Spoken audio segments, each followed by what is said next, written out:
start, before we even start filling up the tank, we need to make sure that we've got it nice and level. So I just run a level across the edge, and just make sure everything's nice and level for our litres. And what sort of temperature is this milk that's going in at the moment? So at the moment, basically, I've got the hot water cylinder set at 90 degrees. Yeah. And then basically this is giving me, the first hot water cylinder here is 300 litres. Mixing that with cold, and that's giving me around 600 litres of 40 degree water, and then in goes the powder. And we're feeding generally around that sort of 36 to 38 degrees. So why do you have to feed it at 38? We try and feed it around that sort of 38 for body temperature. So those calves don't have to work and then turn around and reheat, you know, if you're feeding cold milk. They don't have to turn around and reheat it, so you know, you're losing a lot of your energy. And I'm sure they appreciate it. You know, we feed at 5 o'clock in the morning, middle of winter, you know, -2, -3 degrees. I'm sure they certainly appreciate warm milk, warming them up as well. So why, like, would you ever feed them really, really hot milk? Like, why 38? Why not, you know, 50? No, definitely not. I think, you know, again, it's like us with with any hot drink ourselves. We like it at our body temperature. We don't like, you know, drinking anything at 50 degrees. You've got potential of burning the esophagus, your tongue and the mouth and things like that. And I think too hot is also no good for the, you know, for the proteins as well. You can kill off some of those proteins in the powder. Yeah, so you can denature some of the proteins if it's too hot. You can, yeah. I like to get our temperatures correct for a start, and then add our powder in, and then we're basically ready to go. But we find if we put our powder in now, it could be too hot or too cold, harder to mix. And then if you're filling up, you know, if you're short on hot water, you're filling up, all of a sudden you end up with too, you know, you've brewed too hot or too cold. So we like to get our temperatures and our levels correct to start, and then put our powder in and mix from there. So what we're doing now is basically just testing. You can see it's sitting at 40 degrees now, so we're heading about right now, and we're getting to our level. So this is where we want to pretty much be at.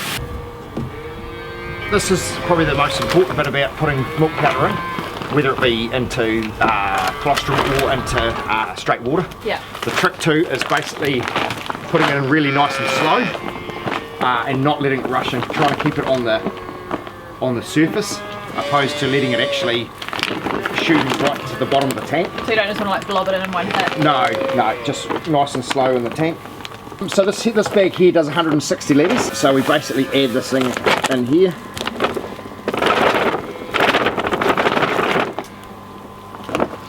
So what we're going to do now is basically mix the powder. So again, this is another trick to mixing powder good and make sure it dissolves. Yeah. Is always obviously keep the drill nice and vertical for a start, and just keep it just under the surface of the water. Yeah.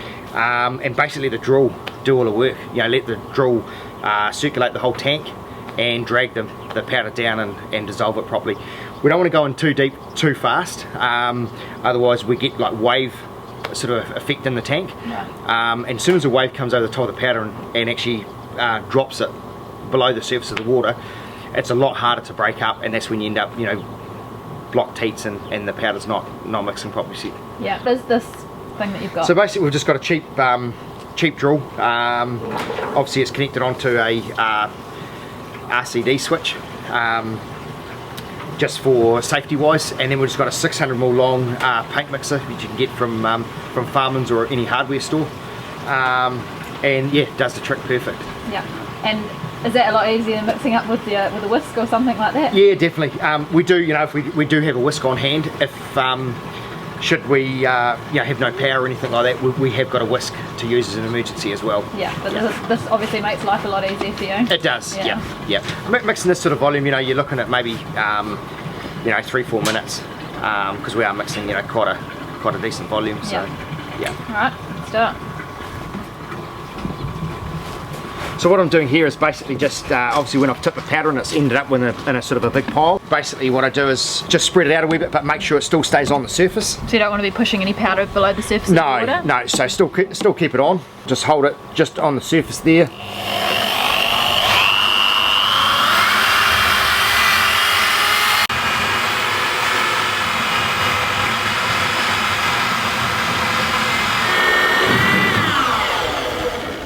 So you're pretty happy with how that's mixed up? Yeah, that's mixed up nice. It's can't see any, you know, any clods on of milk floating around. You know, your hands are clean. Yep.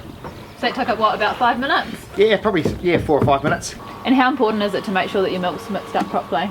Yeah, definitely important, especially when you're on feeders like this. If you're on compartment feeders, you know, because obviously the milk level's not going down.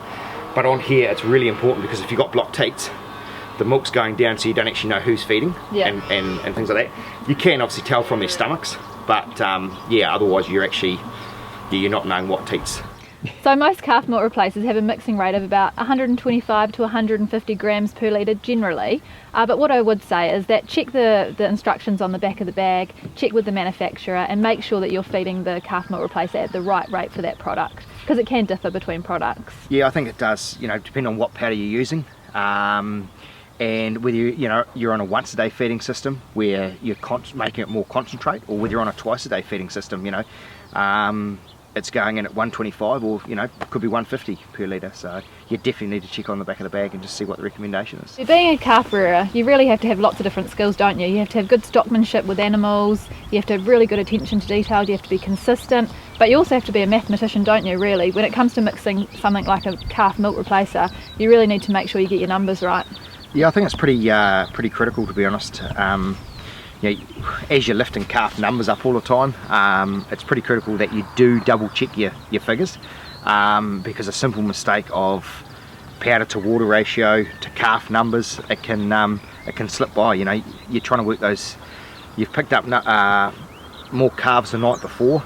You know, you're mixing your milk powder up at 5 o'clock in the morning, and you know you're not wide awake at that hour of the morning. You're trying to do all your calculations, and it is easy to make a muck up with the milk powder rates. So it is critical that you do double check and make sure you are, you know, mixing at the right rates. Never assume that if, say for example, a 5 litre jug is 5 kilos of powder. It's a bit like sugar and flour, you know, the density is just totally different. So you need just a cheap set of kitchen scales, and that's what we set all our markings on.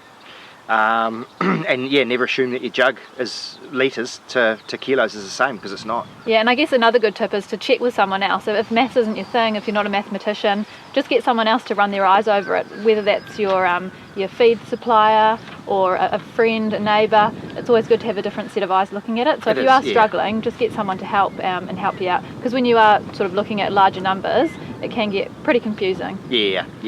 I think it's, as you're lifting numbers all the time, you know, you've just got to constantly be checking things, really. Yeah. What about transferring calves from one milk powder to another, or even from whole milk to a milk powder? What's your sort of best practice or rules of thumb for doing that? Yeah, I think for us personally, you know, we've done calves for say 14 odd years now, and we've tried a lot of, you know, transitioning from different products and things like that. I believe 50-50 mix for a minimum of 4 days. And to be honest, you'll get no or very little, you know, effect on the calf.